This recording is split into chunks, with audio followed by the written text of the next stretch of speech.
Elliott, welcome to the Guild of Dads podcast. Thanks for having me, Joe.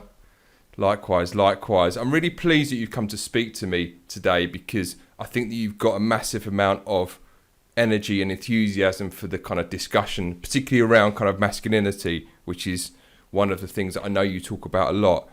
I know that you do a lot of work with kind of younger guys on some of the kind of camps that you run. And you're very much a kind of role model to that kind of younger generation in terms of guiding them and tutoring them and teaching them what you know to be true about masculinity and growing up and becoming a man. But what was the young Elliott's upbringing like? Because I know you've not always been down in Florida when you actually grew up. Well, the first thing I would add is that I'm blessed to have a father in a world that is against the father. And even if there is a father, most of us have been blue-pilled conditioned and, are weak. I have a strong father. My father's from Belize. He didn't come up with the same Western type of education and brainwashing and media that we grew up with. He literally, it was like dog eat dog. It was king of the jungle. He lived in a place and in a time where you either were tough or you didn't make it. And as a kid growing up in America with a father like that, at first I resented him. I didn't understand. My father was very alpha male, very very strict and very outspoken and kind of a no bullshit kind of guy. And I was always taught, from school and the media, like to be a nice guy. And my dad was anything but a nice guy. He's a good man, but not a nice guy. And so it wasn't until I was much older, almost, well into my 20s after having children of my own that I realized that, all of my dad's so-called toxicity is exactly what men need. And the fact that he was that way and that I had him afforded me great benefits as a man later in my life. And so now that I can see that and I've atoned with my father, he's my greatest mentor and role model. And much of the wisdom that he pounded into my head as a kid now finds an audience in young men who've never received that. And did you find that there was a kind of point in your kind of growing up that something kind of clicked where you kind of made that kind of turn from being more kind of agreeable and maybe a little bit more kind of passive to actually some of this stuff my dad's saying, I get this is kind of clicking and this is kind of bedding into my psyche a little bit more. Do you know what I mean? Well, I come not only with his teachings, but also with his DNA, and I'm a lot like my dad. And so, I was outspoken and hyperactive. I had a lot of energy as a kid, in this way my father is. So when I was in fourth grade, the school decided that I needed to be medicated, that this kid was just a little bit too much, maybe a little too outspoken, maybe just a little bit too much energy for the school teachers to handle. And so then began my resentment towards the quote unquote system. I didn't even know that term at the time. But I realized that what I was and who I was being as a result of, my DNA and my upbringing just wasn't acceptable. And not only, I guess later on in my life, I began to resent the system because I saw what was happening, but I had a lot of self-loathing. I thought maybe there was something wrong with me. I wasn't, not to draw too much of a contrast or to downplay the other boys, but they were soft. And I'm genetically gifted physically also too. So I was always faster, stronger. I'd get into fights and kids would get hurt. And so there was a time in my life where I didn't like myself because of that. I was like, maybe there's something wrong with me. I'm too much of a beast. It turned out well though when I started playing football. Smashing heads became my new obsession. But of course, because it begins to kind of play to your natural strengths and your natural kind of tendencies and your biological attributes more so than kind of sitting in a classroom at a computer or being kind of compliant and doing stuff that is not kind of natural to you. And I think this is one of the issues that keeps coming up again and again in a lot of the discussions I have around this subject is this attempt for society to kind of train out these kind of biological traits in young boys and young men, which is I think causing a lot of conflict, because guys and young men begin to think, well, hang on a minute, well, who am I then? Am I this? Right. Am I who I naturally am, or am I who society says I should be? I think it creates a lot of confusion. You know what I mean? Oh, 100%. It definitely does. Do you think that your upbringing kind of framed your view of the world and the kind of people around you, and how I think you've touched upon this already, how you kind of see the world around you, and did that begin to change more and more as you got older and older? Did that kind of snowball, if you like, or? Well, maybe about 3-4 years ago, I started to recognize recurring themes within the questions that young men were sending me on YouTube. I had built up a pretty popular YouTube channel, and they were asking me about issues they were having with women that I didn't understand, mainly because I married my high school girlfriend and I just wasn't in the dating market.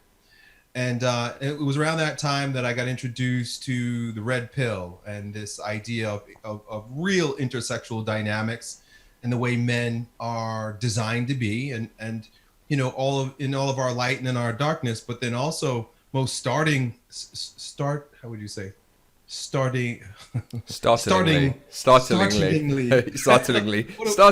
with an English gentleman tongue, startlingly different. I know what you mean, startlingly different. Yeah.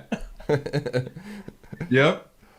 That word was the dark side of women that I was not aware of, and that was never really spoken to us in our Disneyfied world.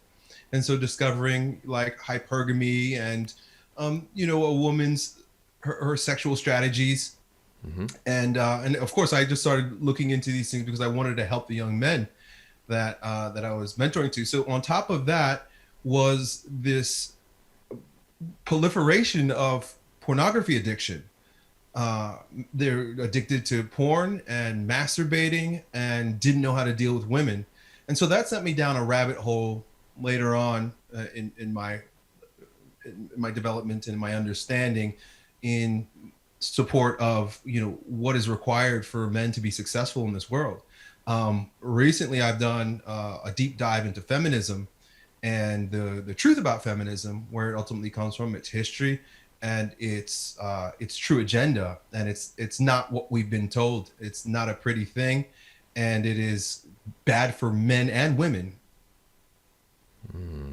Yeah, and it's interesting because I think that when you talk about kind of feminism, a lot of the feedback I get from guys, and a lot of what I see is guys have not got a problem with feminism as such, but it seems to be this kind of hyper feminism, this almost like feminism on speed, where it's kind of crossed the line between men and women being different to actually outright destruction of the opposite gender, which I don't right.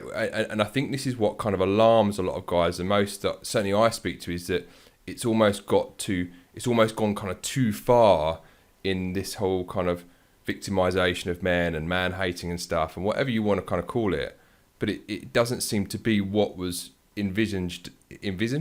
Now I'm getting my words wrong. Envisaged at the outset, and I wonder what you found out, whether that kind of bears that out, whether this was the kind of game plan at the beginning, or whether it's just kind of snowballed into this thing that's just out of control now. Well, when it comes to the various waves of feminism, there's first wave feminism, which basically was just women wanting the right to vote. And you could say, okay. But then it was hijacked by cultural Marxists in the 1950s with the explicit objective of destroying the family. So now that women had this, the way they saw it was, okay, now we could cancel their husbands' votes. So you cancel out men by pandering to women, and you pander to women by pandering to their most base instincts. This is where we get the ridiculous divorce laws that allow women to just pick up and leave and take most of, if not all of what a man has, plus his children. It's where we now have rampant abortion, and this is where the quote unquote sexual revolution came about, where now there's the pill and rampant promiscuity. So the way you destroy the family is you pit the woman against her husband, against men, remove the man from the home, and teach women that it's okay to be sluts and kill your baby. That was second wave feminism. Third wave, where we're ultimately at right now, all the cards are shown. It's very evident what they're doing. If you look at what's happening in the United States right now, in terms of a lot of the riots that are happening in the streets under the name of Black Lives Matters. Black Lives Matter is a feminist organization first. It's not about protecting Black men. In fact, the three women who started Black Lives Matter are three feminist lesbian women who want nothing to do with Black men. And so ultimately,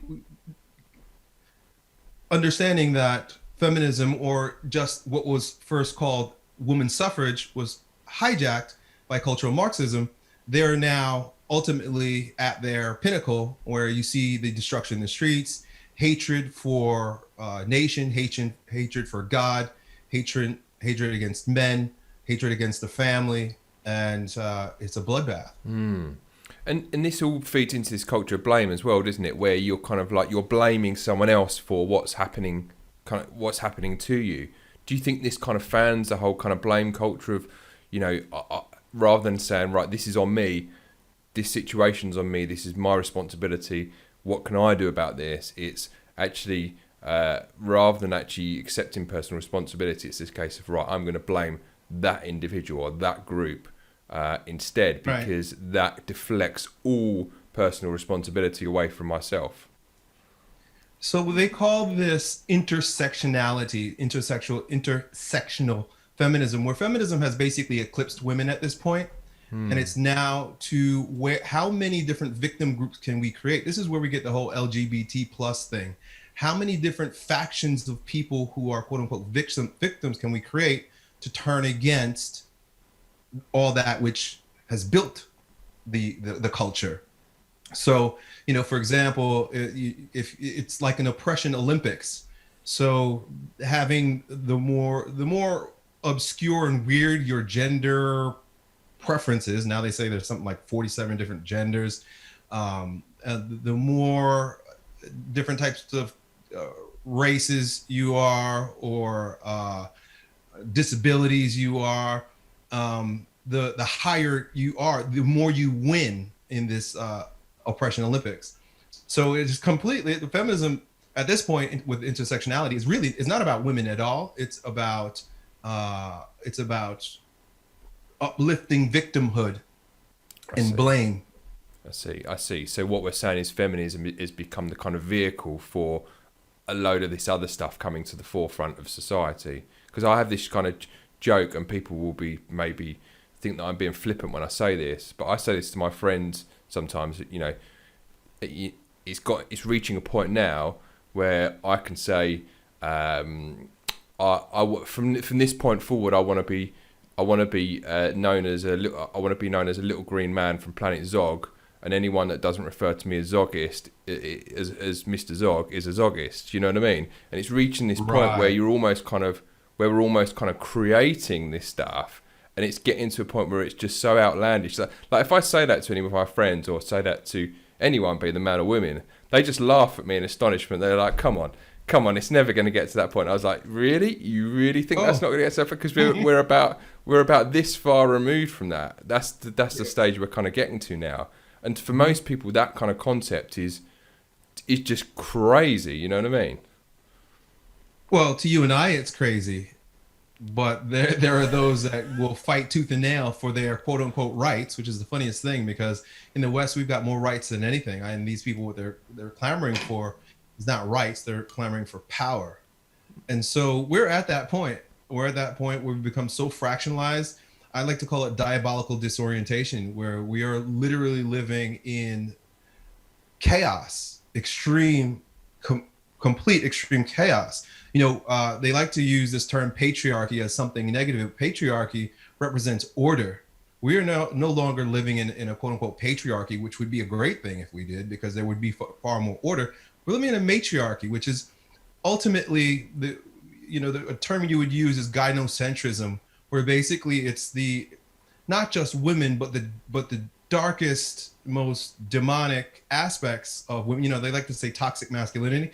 But what we're seeing is the most toxic elements of femininity reign supreme, and that is marked by chaos. The more chaos and confusion can be created, the more that side of the spectrum wins. Yeah, and it blurs the lines between a clean fight as well, because I think that there's fighting intellectually dirty and there's fighting clean, if that makes any sense. And I think that there is people that are, you mentioned toxic masculinity, and I've seen a kind of trend coming up in men's groups, particularly dads' Facebook groups, where guys will happily, flippantly, the term toxic masculinity rolls off the tongue extremely easily.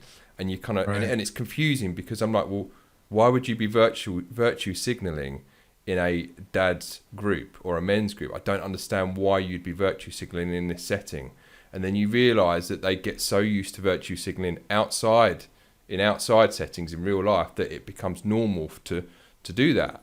And and listeners to the podcast will maybe kind of yawn when they hear me say this, but I called out a guy the other day on it, because when I actually kind of researched toxic masculinity, there's no one definition for it. There's a number of different definitions for it. And if you look up the word toxic in the dictionary, that has quite malicious, nasty, vindictive connotations to it. There's a nasty meaning to that, to the word toxic. But if we're talking about guys not opening up about their feelings, that's not toxic. That's not toxic behaviour. And even more so, there's a guy on my Facebook group, and I made this point that sometimes people don't open up about how they feel because it is so traumatic what they've been through, or so abusive what they've been through, and horrifying, that they don't want to talk about it. And then a guy private messaged me and said, you're right, because I was abused as a young lad. I've not spoken about it. I've had suicidal ideation, all this kind of stuff. And then you think the idea of putting an extra toxic label on a situation that is already creating kind of trauma and shame and guilt and all these different things in the person that's been abused, to actually say that because they're not talking about it, that's toxic. And you just think, again, it's a crazy label that you could give someone in that situation. You know what I mean? Yeah, absolutely. What they're basically saying is you're not behaving more like a woman. Women are they're vulnerable. That's what they are. That's why they've had men to protect them for so long. Now, of course, you got the state to protect them these days, but just their bodies in and of themselves they're weaker, they're smaller, they have vaginas, which is an opening for invasion. Women are vulnerable. And so not only do we have this hatred against men, but we have this sort of swapping of the gender identity, gender roles. So a lot of what we're expected to be and the ways we're expected to think are more in line with what's appropriate for girls and women. But what we've done in our culture is we've raised up women virtue to a higher degree than that of masculine virtue. There's almost actually, and in fact, it's funny because the word virtue actually comes from vir, which means man. There is no talk of masculine virtue. In fact, if you even rattle off some masculine virtues, immediately there's going to be a reaction to it, a negative reaction to it. And this is by design. This is not a mistake at all. And this bears out what a previous guest said to me, because I had a guy called Robin Dunbar who is an evolutionary psychologist at Oxford University, and he's been studying chimps and human evolution for best part of his life, over 40 years. And he said to me when I spoke to him a few months back, he said the human brain and human biology hasn't actually changed very much in the last 100 thousands of years. And but yet what we're doing now is effectively saying, okay, so it's kind of reinventing the wheel, where we're saying, well, actually, we're going to deny thousands of years of evolution, and because it doesn't suit what the agenda is today, we're just going to say, right, we're just going to cancel that out, wipe the slate clean, and we're going to start from zero again on an experiment to see how this kind of works and how this kind of plays out. And it's a kind of bizarre concept that is what is kind of, it seems to me as if there's an experiment going on at the minute, if that makes any sense. Well, I think you used the great word there to describe it, bizarre. We are totally living in bizarro world right now. Everything's upside down. What's good is considered bad. What's truth is lies, and what's lies is truth. Up is down, down is up. Men are women, women are men. It's complete disorientation. And you talk about it in terms of, I think the word you used before, I've heard you use, is straddling two ages. What do you mean by this, that where we're kind of straddling two ages? Well, I may have said that in the past. Where I'm at right now in terms of straddling two ages, I don't consider it so much. I just see that we're moving into a descent of darkness. Mm-hmm. And so all of life is cyclical. I mean, if you just read the Old Testament, it's the story of God's people just screwing up, figuring it out, getting saved, figuring it out, screwing it up, getting saved, figuring it out. And it's just this. It just keeps happening. And so when you read the last book in the Gospel or in the New Testament, Revelations, none of that is described as signs of the coming of the end of an age is new. It's a matter of, okay, we're being enveloped by darkness once again. And we're absolutely 100% being enveloped by darkness at this point.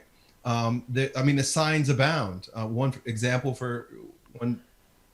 is there was just a new justice, what would they say, just introduced or brought into the sworn in, right here in America. And she's a Catholic, and she is, as a Catholic, she's anti-abortion. She loves children. She has 7 children. And so a lot of what people are offering as a backlash to her being sworn in is that, we will no longer be able to kill our babies. And that's exactly what abortion is. 99.9% of abortions are just done out of sex entertainment, promiscuity, having lots of sex with people you shouldn't be having sex with, and then killing the baby out of selfishness for what you think your life is to be.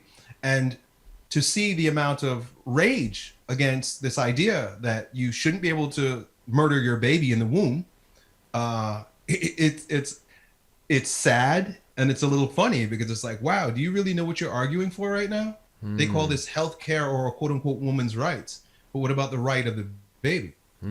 Just even for me, sometimes even to get into this type of conversation seems silly, because it doesn't take 2 brain cells to rub together to say that murdering innocent babies is wrong, no matter how you twist it. But we live in such a twisted world that, a lot of people wouldn't even think twice about the fact that maybe we shouldn't be killing babies. 60 million babies have been slaughtered in the womb since the 1970s. At this point, it's probably a lot more. The last time I read that statistic was several months ago. 60, 70 million. Think about that.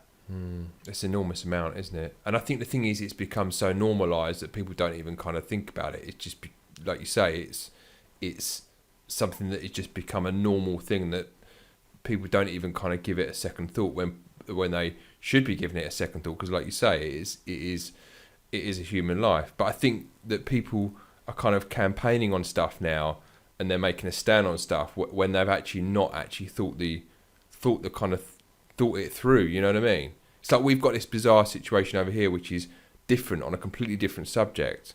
But like in an area of the UK at the moment, they've decided that you can't sell books in supermarkets because it's unfair to the independent booksellers that have had to shut because they're considered non-essential items in the pandemic. And there's been a petition signed for it's not fair. The supermarkets should start selling books, and you kind of sort of think, well, hang on a minute, surely this is kind of back to front, isn't it? Surely you want to support the smaller guys, and if you're pandering to the large corporations and saying you can do that, but it's a different rule for you guys because you're large corporations and we get a lot of tax revenue from you. But the smaller guys, we don't really care about them. And I found that astonishing that there was a kind of petition campaigning for that. And you sort of think, hang on a minute, you're making that campaign based on personal motivation rather than actually any kind of like moral or ideological idea that actually do the right thing, and all businesses are treated the same. Do you know what I mean? But people get very fixated on this idea of, yes, we must have that for ourselves, but actually the wider picture is kind of forgotten in that. You know what I mean? Mm-hmm. Yeah, it does happen.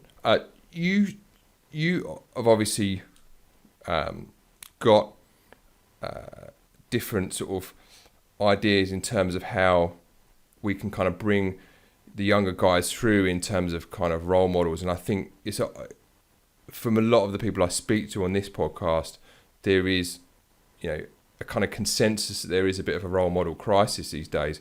What do you find are the kind of main things that the younger guys coming through are struggling with the most? I mean, obviously we've touched upon the kind of pornography and, how to kind of read women and understand the different masculine and feminine dynamics. What do you think the most challenging things are that are facing these younger guys right now? Well, I would say, because there are so many of them. Oh boy. Where do I start? We're being attacked chemically. We're being attacked socially, psychologically, emotionally. Let's just talk about the chemical attack to begin with. Testosterone levels are plummeting. A man of 40 years old today has 30% less testosterone than the man of 40 years old in the 1980s. We are bombarded by all kinds of hormone disruptors, phytoestrogens, xenoestrogens in our food and in the air. We are literally being chemically castrated. We have not only our testosterone levels have plummeted, but same as our sperm count has plummeted. So there's a physical attack on men that is kind of hiding, it's lurking in the shadows, where it's difficult. I have a coaching group where I work with 1,000 men, and I impart lots of ideas, lots of wisdom upon them. I give them lots of training to follow and things to do. But if they don't have man juice, they don't have the chemical makeup of a man, it's very difficult for them to make any change whatsoever. So one of the things I advise the men in my program to do is get your testosterone levels checked. We live in a world where it's okay for teenage girls to take female hormones so that they can be promiscuous and not have babies. Everybody cheers for the middle-aged woman who gets your uterus ripped out of her and she gets to take hormone replacement. But the minute any man talks about having lower testosterone, there's a little bit of shame there associated with it. But at the same time, it's considered, well, why would a man want to supplement with more testosterone? Well, because we're being attacked. We're being attacked, and our testosterone levels aren't what they should be as a result of the type of lifestyles we're living and the type of chemical pollution in our environment. So that's one area that I would say is super fundamental, because no matter what you do or what you try to say or improve your life, things aren't going to shift if your chemicals are imbalanced. And what do you think are the reasons? You obviously touched upon some different kind of environmental reasons for it. Are there physical reasons as well in terms of the exercise that guys are getting and the type of exercise they're doing and the workouts they're doing? Is that affecting their hormone levels as well, would you say? Oh, absolutely. I'm by trade a strength coach. Mm-hmm. My first order of business is to make men strong. And so the very first step that I have men take is to begin lifting, not just exercising, but lifting, because it's been shown that strength training, resistance training, lifting weights will increase testosterone. Now, again, it won't do it for everyone to the degree that needs to be done, but it's absolutely 100% one of the first steps any man should take in his journey to becoming his best self. We are obese, and we are also toxic. Not only are we carrying massive amounts of body weight or body fat, but that fat is loaded with all kinds of plastics and pharmaceuticals and various hormone disruptors, and just it's two things. By mere virtue of having that amount of body fat, your body releases more estrogen, and there's a seesaw effect there with testosterone, but then all the toxins that are in it. So another piece that I throw out there is that, well, you've got to lose fat. And so one of the ways I get men on board is to begin fasting. I think fasting does a number of things. It'll change your hormones, it'll shift your hormones, it'll get you to start burning fat. But more than anything, what we're suffering from, according to Father Chad Ripperger in a YouTube video, he says that we have an epidemic of effeminacy. And he uses the definition of effeminacy from St. Thomas Aquinas, which is an aversion. It's an aversion to anything difficult and a attachment to pleasure. So we have simultaneously this aversion to anything challenging and this attachment to pleasure.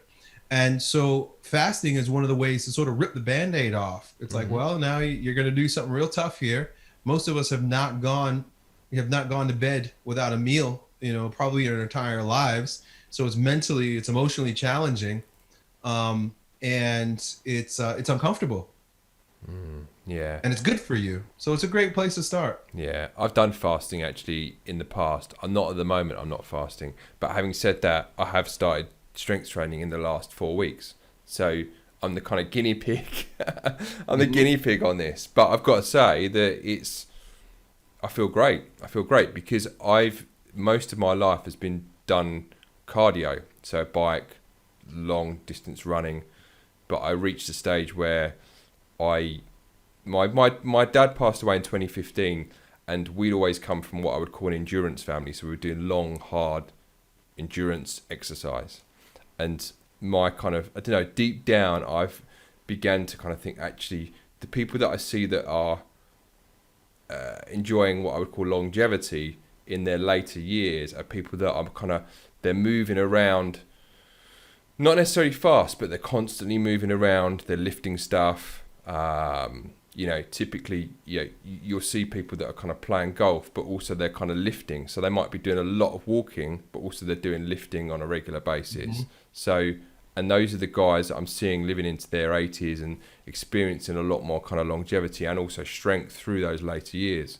And I've found my experience in the last 4 weeks has been not so much the first couple of weeks. It takes a little bit before the kind of you kind of find your groove a little bit. But coming into weeks 3 and 4 now, I've found that all of a sudden the gains are beginning to come on. But also I'm checking my diet. I'm making sure that I'm, hitting what I should be from a calorie point of view. And, it's not as, I think one thing I've found is that people think that kind of watching your calories and stuff is a hugely restrictive thing. But actually, once you've got it dialed in to knowing where you roughly should be, and once you've worked out on MyFitnessPal, roughly where you are kind of portion size wise, it kind of becomes kind of second nature after a little while. You don't even need to weigh stuff. That's kind of 100 grams or that's 50 grams or you guys might be working in ounces, I guess, over there. I don't know. Do you run metric and imperial in the US? I don't know. No, we don't use a metric system. No, just all imperial. But yeah, but what I'm saying is once I kind of got the basics down, then it's just developing and learning more from there. So it's kind of adding a bit more flavor and working out where I can kind of put in a little bit or take a little bit out, and whether my body responds better to more food in the morning or more food in the evening or more food at lunchtime. And so I'm constantly so now I'm actually kind of dialed the basics in. It's kind of learning these next bits that actually are going to make me more likely to kind of stick to it and have that kind of variety, but still, because I love my food. Any guy that doesn't love his food, So, but yeah, but to underline what you said, I felt better. I mean, I'm 41 now, so I'm at a stage probably where my testosterone is kind of beginning to start dropping in these later years. But I felt good, lifting this last 4 weeks, and just feeling, just my energy levels feel good, my mood feels good, I just feel a lot better overall from the experience, definitely. Yeah, you're on the right track, man. Yeah, yeah. So it bears out what you're saying. So we've got testosterone as one of the things that is is affecting guys. What else do you think is affecting them? If we were to say like the top three things that you see. Well, I'm going to throw sexual promiscuity in there Hmm. because that's a fairly new thing that we're having all this sex chasing women. And a part of the reason why I throw that in there is not only because, well, mainly because what's happened is men have given over their power to women. And what is it that women have that men want that allows them to give their power over to them? Sex. And so I'm finding that so many young men are losing their way in the world. They're losing themselves. They're completely confused about themselves because they put their value in women giving them sex. Mm. And so my advice to young men is to stop having sex. Stop needing sex because then you're seeking validation. And when you're seeking validation from women, you put them as your masters. I like to use the example of a drug dealer, right? So if you are a drug addict, which, men, we need sex. And I understand that urge. But at the same time, if you are an addict and you're needing something, you get that fiending itch. I remember being in that position when I was a young man. And, a woman who has that then becomes my master. I need to have her. And so there becomes this very unresourceful attachment in the relationships that young men are having with women. They're quote unquote, falling in love and then being depressed when the woman no longer reciprocates. Most of that love isn't love at all. Most of that love is addiction to their sex. And women understand that. And that's part of the reason why up until, the past 60, 70 years, since a quote unquote sexual revolution, there were boundaries around sex. Sex out of wedlock was actually looked down upon. Well, go figure, in our promiscuous world where everything is about sex, get more sex. Well, there was a reason why, because men would lose themselves. Women, but prior to birth control pill, what would you say? There's a term for that. Starts with a P. I'm forgetting.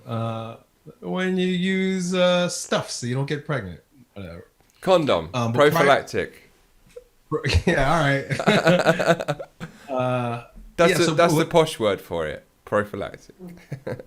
Yeah. So prior to that, we were sexually conservative because it was good for us. It made sense. It wasn't superstition that a lot of people have relegated it onto. They say that it's a religious superstition that you shouldn't be having sex. No, it's a bad idea to be becoming sexually addicted to these women.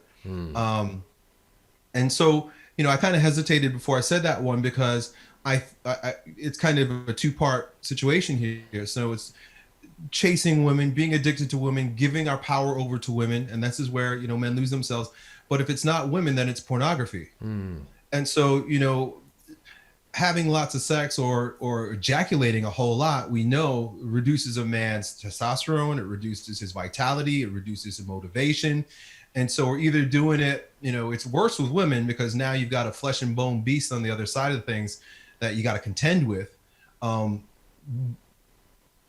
when it comes to the virtual aspect of it, like now you're addicted to your iPhone, every time I've heard men just tell me, they break down, tell me the stories about every time I go into the bathroom, like they go to take a dump, I guess, they bring their iPhone with them. And next thing you know, they're beating off to porn on their phone.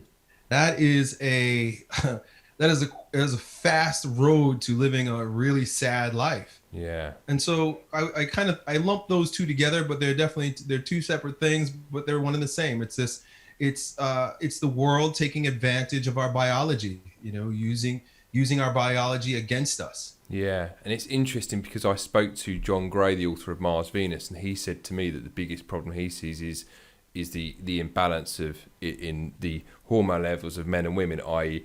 men's testosterone being too low and women's estrogen kind of being too low, and that is what causes some of these issues. But one thing that springs to mind when you talk about this, and this is where I've seen this play out. My wife sometimes watches these what's it called, Love Island things where basically you have a group of men and a group of young men and a group of young women, and they're going to be paired off and there'll be a winner at the end of it, sort of thing. But what I always find fascinating when I'm watching this is there'll be young guys and they'll be working out and they'll be on the pull-up bars and they'll be doing, they'll be doing bench pressing and stuff in front of these kind of girls in their bikinis, and so they'll be doing all this, but they'll have like a kind of very sort of, what you would term a kind of masculine, ripped physique sort of thing, and very sort of, looking in the mirror and all this kind of stuff going on. But then when they're kind of pursuing the ladies, it's almost like they become, how do I put this? It's almost like they become puppy dogs. It's a really weird thing to watch. And and I've only sort of, it wasn't until I started learning about all this, the dynamics between men and women, that I watched this happening on TV, and you can just, and this is exactly what you've just described to me, that this is an energy thing where they're directing their energy towards a female, but also in doing so, they're kind of, that all of that energy from the kind of testosterone and the lifting and being masculine, it's almost like it just vanishes like that. Once they're in hot pursuit, it just vanishes, and it's a really weird thing to watch happening on a screen, sort of thing. And the girls are kind of playing them like a piano. It's almost like, sit, then you'll get a treat. Sit, then you'll get a treat. Sit, then you'll get a treat. And every time they sit, they get another treat. And it's a really peculiar thing to watch, this dynamic happening on the screen. And it does underline what you say, Elliott. Yeah. Yeah, it's better not to need it. but I find it fascinating because you have these guys that are kind of really sort of, there's this portrayal, this kind of very thin veneer portrayal of a tough guy, but actually underneath it's very transient, and there's not much kind of depth to what is actually kind of going on there. I like that when I've heard you talk before, when you're talking about these different cyclical stages, you seem to have kind of quite a lot of hope for the future, and you've underlined this already in this conversation as to what is going to kind of happen in the future. Do you think that we will reach a kind of stage of realization in this cycle that we're going through right now in terms of masculinity and the way men are and this dynamic between society and men at the moment? It's not going to be pretty, but as is all cycles, we will come full circle. And so, as the saying goes, strong men create good times create weak men create hard times. And we're there. We're weak men. We're creating hard times are going to be upon us. But ultimately, it's the strong men of the future will be forged in the hard times that our generation is creating. So, what we'll probably won't see it in our lifetime. I think it'll only get worse.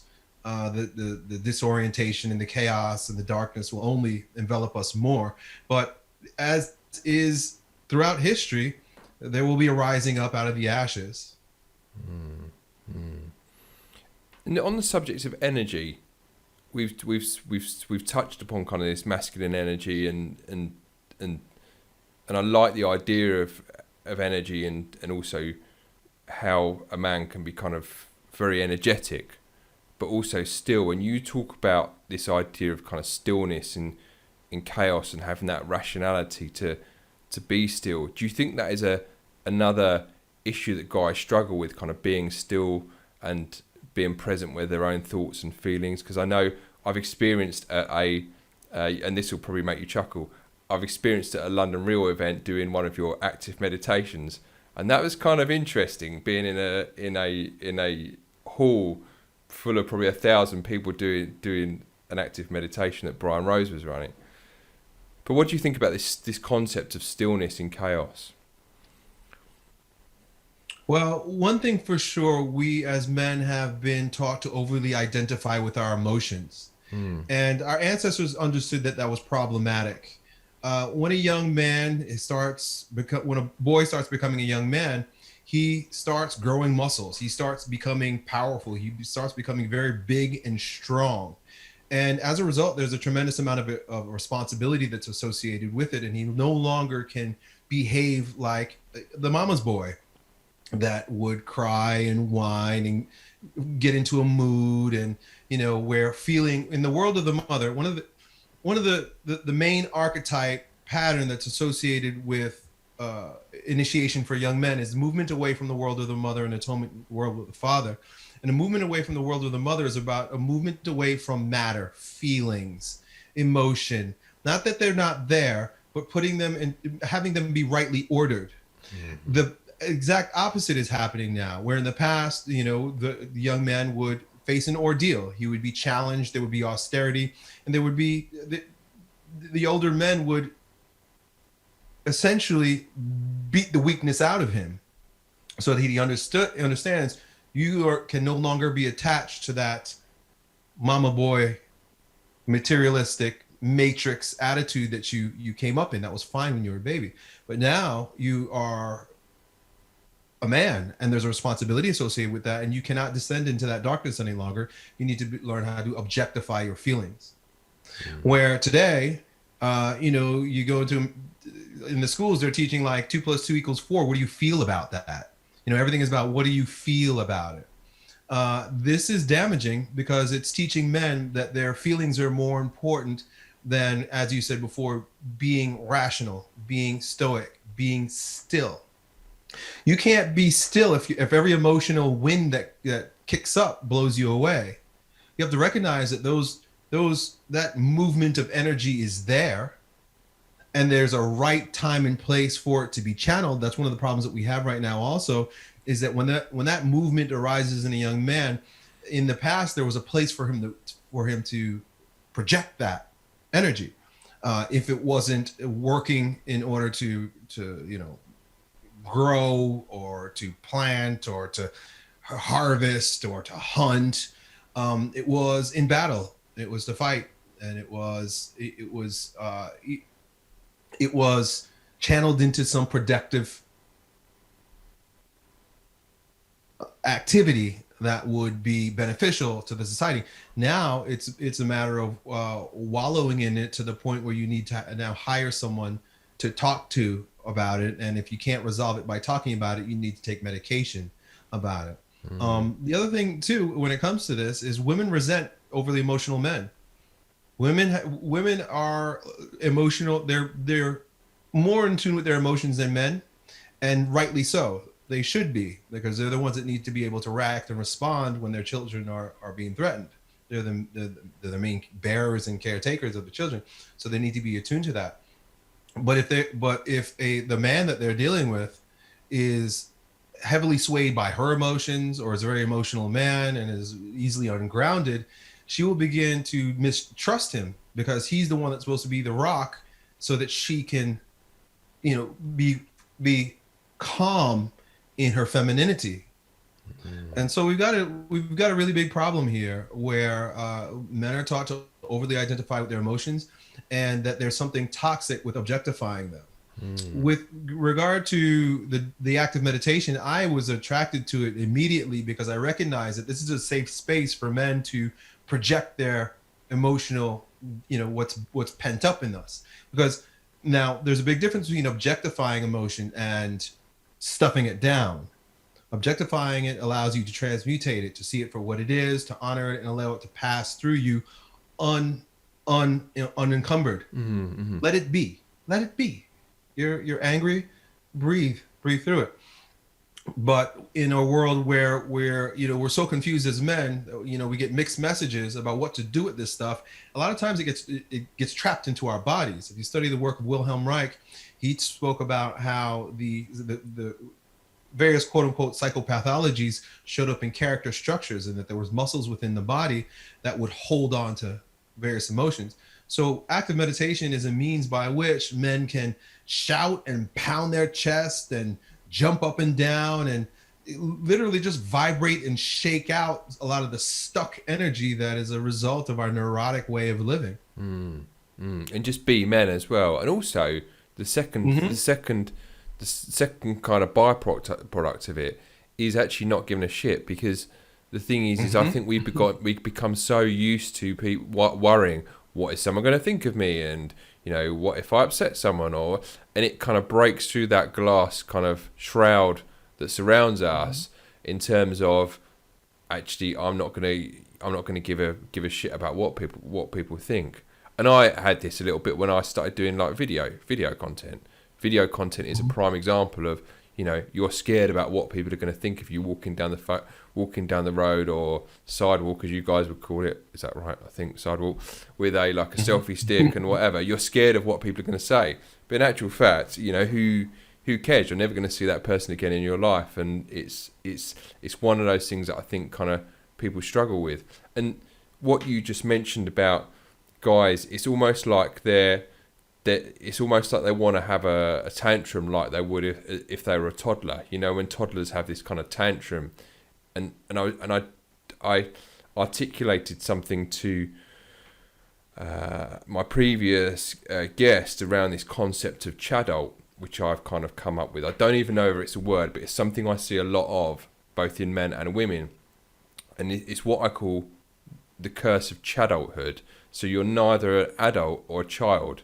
You're like an adult, but you still are reliant on your parents for financial assistance, childcare assistance, emotional assistance, and you never, because of that, you never quite make that split and that jump and that initiation, I think was the word you used, into the kind of adult world. And I think that there's a lot of people in my age group, that 35 to 45 age group, that are kind of stuck in this chadult world where they're not adults fully, but they still want all the bells and whistles of being a child. And this kind of plays into this whole discussion around stillness and rationality, because what happens typically with a lot of guys in this situation is, I can't handle this, so I better ring mum and dad, they can sort it out for me. Well, no. You're the father of your family unit. You are the dad now. So you don't go running back to mum and dad to sort this shit out for you. You handle it yourself, and then maybe you talk to them about it another time. But there is this still like a dependency culture, if that makes any sense. Oh, yeah. I agree 100%. And I think a lot of that takes away from the relationship as well, because the lady or your wife, that they don't want, they want you to be able to handle your own shit, not have to kind of go to mum and dad to work out how to overcome this stuff. When we talk about kind of stillness and being alone with your own thoughts and being able to kind of find your way through these kind of different thoughts, this is also something that is been practiced by the ancients as well. I know Ryan Holiday talks about this in Stillness is the Key, this concept that a lot of the kind of most kind of not just powerful but influential men of our time, they've realized that there is a time in life to push forward with their energy and use their energy to great effect, but that is balanced against the need to kind of rein it in. And would you say that you think that maybe a lot of guys have lost that ability to rein that energy in at certain points? I mean, both ways are disturbed. There are a lot of men that just don't know how to project their energy. They don't know how to get anything done. They don't know how to take action. They don't know how to create anything. They're purely consumers. They're taking in and not producing anything. So we have both ends of the problem. We have that as an issue, but then also, as you mentioned, not being able to value yourself in being, and that comes from this, constant running on the hamster wheel. So both are imbalances, both are pathological, and both are definitely a problem in our culture. One thing I've heard you talk about on some of your content as well is this idea that you went through a kind of a death and a rebirth when you hit a certain age. I don't know whether you've actually said what age it was, but I'm guessing sort of around the 40 middle age, 35 to 40. What do you think that is, and why do you think that kind of comes about, this kind of death and rebirth that some men go through, because I've talked about this with different guests in terms of kind of meaning. Some guys think it's just, there's different ways that people describe it. But what was your experience of that whole death and rebirth scenario? Well, there's no question about it that everything in life is cyclical. I mean, nothing is linear.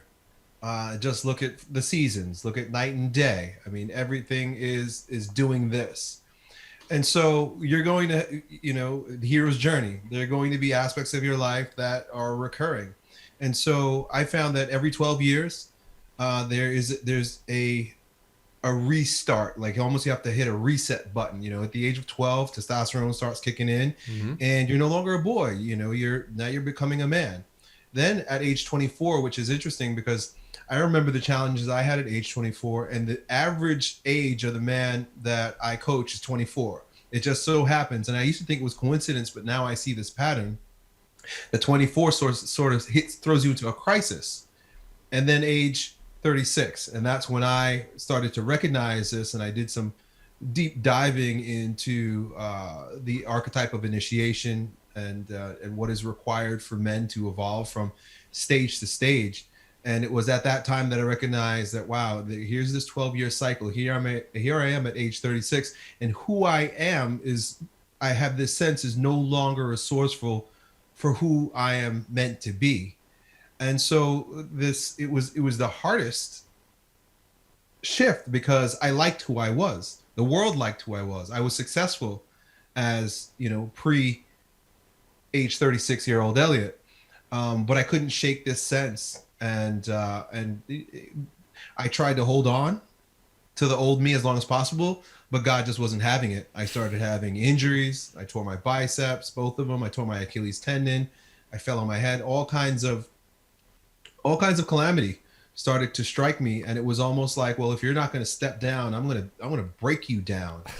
And when we break us down to our lowest constituents, we're made of dust. We're literally dust. And so I discovered that, the byproduct for me was humility. The word humility coming from humus, human, humor is about reminding ourselves of the dirt from which we come. And so having a very puffed up, grandiose sense of self, infantile grandiosity. I was, very egotistical, narcissistic, and thought I could do anything. I have this confidence about me that I was born with, but it was at a heightened degree at that point because of the amount of worldly success I had. And here comes this pin to my balloon, and it was a dramatic pop. And I just, I fought it, but then I began to ride the wave because I understood the wisdom in it. And so I'm 41 now. So, that was 5 years ago. And I'm very, very grateful for it. And I'm grateful that I have the insight now to be able to guide men through that process, because the world doesn't create that kind of space. In this world where everybody has a safe space, there's no safe space. There's no space for men to go into what Robert Bly calls catabasis in Iron John, which is a breakdown period of life.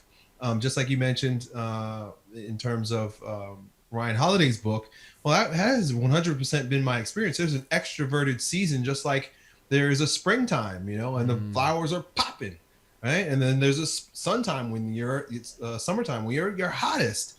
But inevitably, there will always be a fall. And the fall has to be honored, accepted, and you got to recognize the nourishing quiet of winter so that you could be prepared and rest up for the next coming spring, which is right around the corner. I have a very popular video on YouTube where I say, I was talking to young men who were considering suicide. I'm like, don't kill yourself in the winter, not realizing that spring is right around the corner. You're not going to stay down here. The only way you'll stay down there is if you personally identify with it. But it's just the way. You just got to recognize that life happens in cycles, and there's going to be ups, there's going to be downs. And the reason people that are listening to this can't see why that I was smiling while Elliott was describing that situation, because funny enough, I'm 41, And at 36 was when my dad passed away in February 2015. That same year I had a massive business debt that threatened to sink our second generation family business. And there were days in that year where I just got up, and it was like a nightmare. I just didn't want to. I'd get up and it was like a living nightmare. It was hellish, and it brought me to my knees that year. It absolutely did. But after it, I reached the stage where, and Guild of Dads for me is when I came off the back of that period. I was like, well, what does this mean to me? What am I going to leave on the world? What is going to be the thing that I'm going to do? How am I going to impact people?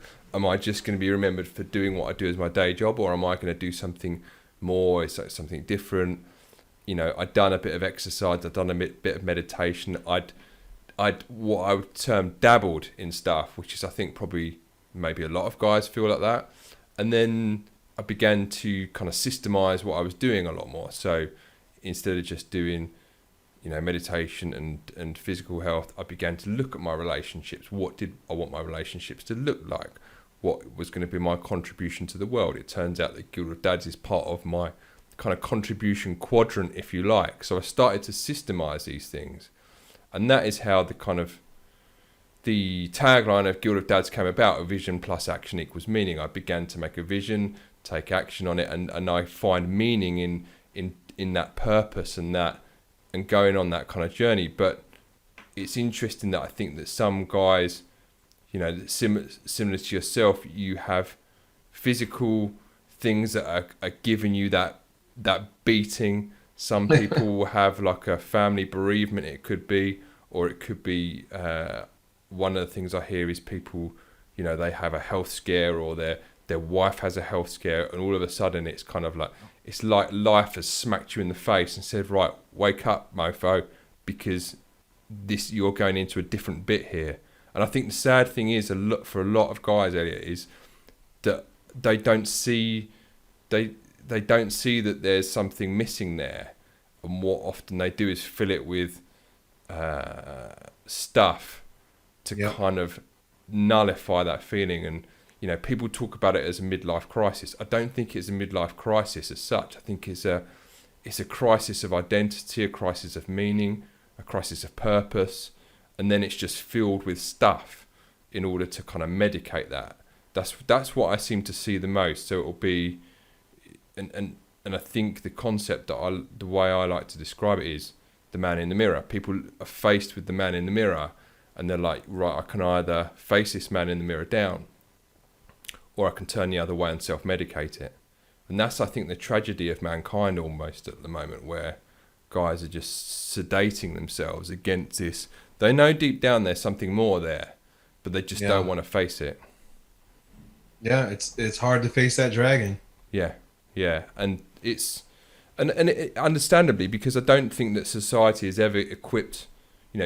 You're doing the work with the guys you're working with, and I think a lot of other guys are, and I don't think a lot of men have been equipped to deal with this. I mean, I put a post on a group the last couple of days, and I put it on a couple of different men's groups, and I said, what are the 3 things that you have found to have improved your relationship with your wife or your partner?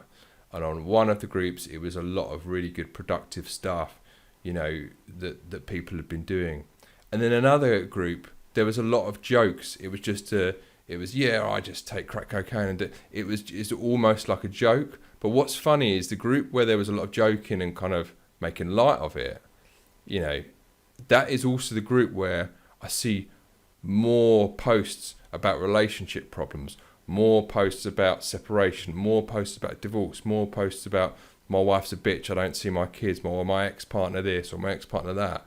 And it's interesting that that is the group that was making light of a serious question: what are the 3 things you do to improve your relationship? And it's a reflection of, I think, what guys are going through now. They don't want to get a level deeper than that surface level. So what they do is they make light of it, and we'll just joke about it because it's not that serious, until they come on the next week and my wife's left me because she's she's screwing her best friend's husband or something. You know what I mean? Shadows. Yeah, Chadolts. You're going to pick that up and patent that one. I know you are. So this guy, I was on his podcast and he used this term Chadolts, and I really loved it. So I'm going to use that in my content. But yeah, I think it's all part and parcel of the same thing we're talking about here, I think. So yeah, definitely. What would you say? I'm going to begin to wrap things up here, but on the closing point, I'm going to touch with you. You talk about we've discussed the kind of the lessons of the past and what evolution tells us, and the cyclical nature of all these things. History, we've got kind of mythology playing into it, and the learnings of the past. What do you think about what we can actually learn from kind of mythology and Stoicism, and these kind of ancient traditions at this current time that would serve us really well? Well, I spoke about feminism and I used the term cultural Marxism, and there is an agenda. There is an end that is sought by the cultural Marxists as they try to project their revolution into the West after it didn't work in Russia and whatnot. And their agenda was multifaceted. And one of the things that they asserted is that we need to remove God. We need to remove the father. We need to remove fathers. And we need to, in order to be able to unroll communism. And so, in our culture, we basically have become totally antichrist. Most of us are atheistic, agnostic to some degree. There's a pretty across the board rejection of patriarchy and the Father, God of the Bible. And it's a shame because we are left with absolutely zero hope, zero faith, and no moral code. And, regardless of opinions aside, particularly here in America, we were brought about through the Judeo-Christian ethic. And so cultural Marxism achieved its aim by turning us all against the Father, turning us against fathers, and, then creating feminism and whatnot. And I'm at a place in my life now where I realize that if we are going to atone with our fathers, your whole podcast is about fathers, we've got to look to the Father, the eternal pattern, God of the Bible. And so if we don't, we will continue to descend into the meaninglessness that has basically pervaded the West, where we, for the most part, walk around believing that we are just hairy bags of water with teeth that came from monkeys, and our life really doesn't mean anything. They've even perpetuated this idea that human beings are some sort of a virus or cancer to the planet. The only way you can get human beings to believe that we're a virus is to remove the imago Dei, or the image of God, from us. And by removing the image of God, we now, because we have no image of God, we are monkeys that are destroying the planet. And so in terms of, you use the word mythology, and, I put religion in there because it's really about history, and it's really about stories, and it's about creating meaning in men's life. One of my call to actions is for men to return to the Father and explore a relationship. I know I have been antichrist throughout various stages of my life. And I caught myself one day saying, wait a second, have I even read the Bible? I've got all these judgments. And so my call to action is to at least soften up or open up to the idea that there is a God. He is a just and good Father that loves you and has given us throughout all the ages. There's prophets and teachers, messengers, and scripture to get to understand his way. Because like I said it earlier in this book, that life is a pattern. In this podcast, life is a pattern. And it wasn't until I started reading the Old Testament, that I realized, wait a second, this is us. This is happening right now. And you just watch it over and over and over again as you read it from, cover to cover.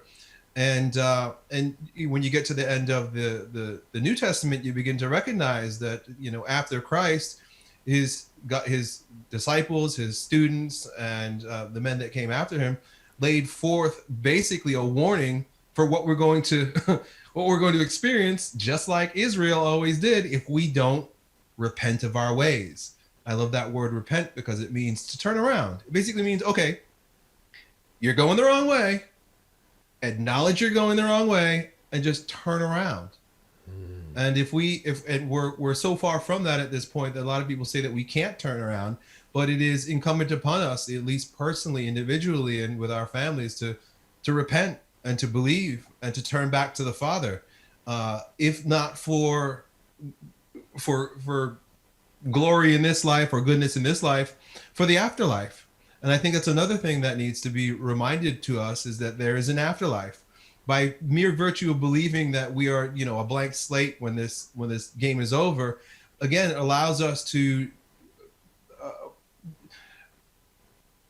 put forth the atrocities that we do and to lament the ways that we do. But to recognize that you use the word energy before. Energy cannot be created or destroyed. Our soul is the animating force of this flesh body. This soul goes on there, and it's been described, and there's evidence that we don't just simply die and disappear. There will be an afterlife, and there will be a judgment, because if God is a just God, if God is a righteous Father, meaning that everything is in order, and if you look around the universe, you can't argue, everything is basically in a order that is dialed down to the most minute microbial instant, then there will be justice for evil done. And here's another one I'll throw out there, just along the same lines. We got to get away from this idea of lukewarmness. There is evil. There is literal evil in this world. There's evil and there's goodness.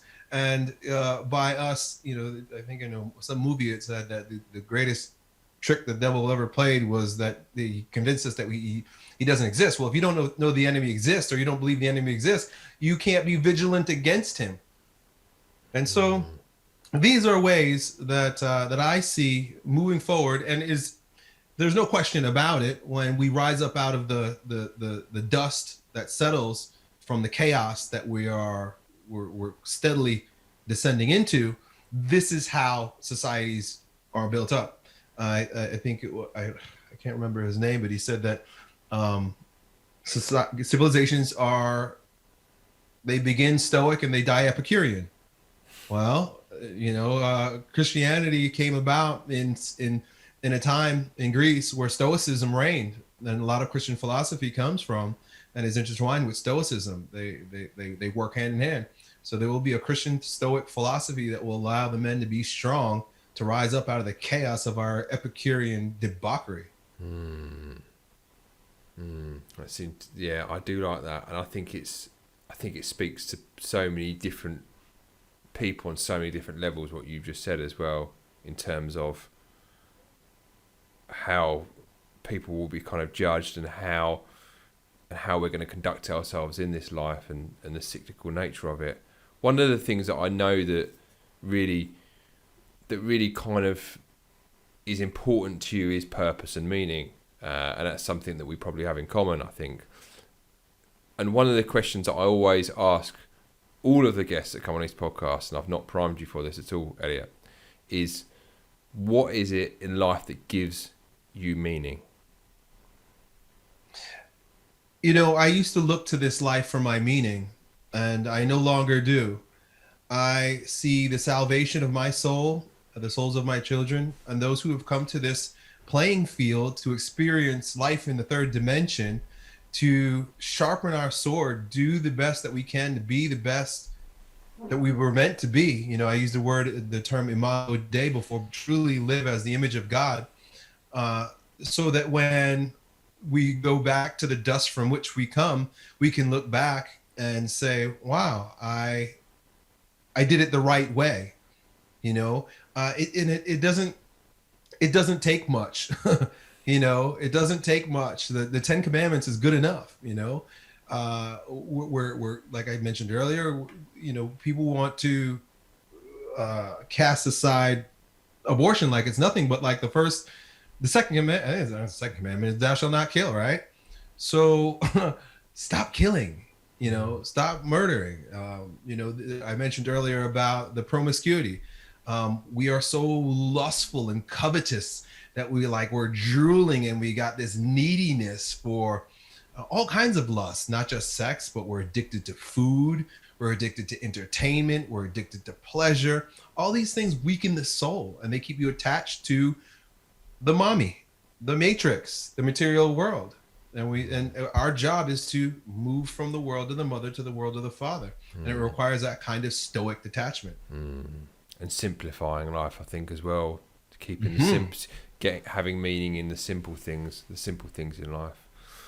Elliott, it's been a wicked conversation with you this evening, and I've learned an enormous amount, and it's been really interesting to get your thoughts and your feelings about where we are right now, and what you find from speaking to the guys that you're typically coaching and mentoring and acting as a role model. Role models are a massive discussion right now, right across every dad and father that I speak to, particularly in this kind of this I won't call it the manosphere, the dadasphere, whatever you want to call it, but the masculinosphere, whatever name anyone wants to give us, I don't care.